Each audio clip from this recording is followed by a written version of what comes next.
A tragedy on the Lower East Side. At least 3 people killed, several others hurt when a truck plowed into a group of people who were celebrating the 4th of July inside a park. Chain York's Tracy Strahan is there with what we have learned overnight about this. Tracy. Well, Michael, we just spoke to a woman who was one of hundreds of people here inside of Corlears Hook Park taking part in the 4th of July celebrations when suddenly that pickup truck came barreling through, sending people scrambling.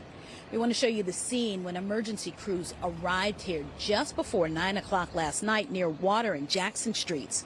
Well, authorities say that pickup truck was traveling at a very high rate of speed eastbound on Water Street, ran a stop sign that was at the intersection. Then it jumped the curb onto the sidewalk and plowed into the park.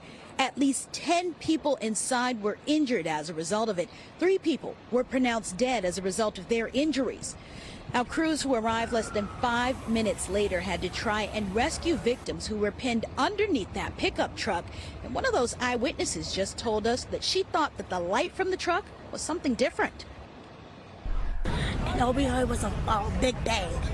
We thought it was like fireworks, but then everybody started screaming. So I called 911 because I heard like baby was underneath the car. I'm like, oh my God. So I was the first one to call 911, and then everybody started screaming. The FDNY, they encountered a pickup truck on top of 4 victims. At that time, Ladder 18 and Squad 18 began to operate to extricate the victims out of there. They used airbags, floor jacks, and cribbing in order to lift the vehicle off of the victims.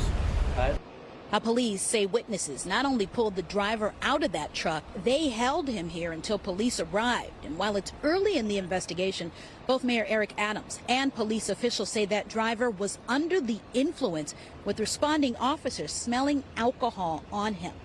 Now, again, of the 10 people who were injured as a result of that pickup truck plowing into that park, we know that 3 people have been killed. Several others still recovering from their injuries at local hospitals. As for the driver of that truck, he is now facing charges in police custody, but his identity has not been released. We're live on the Lower East Side this morning. Tracy Strahan, Today in New York. Michael, will send it back to you.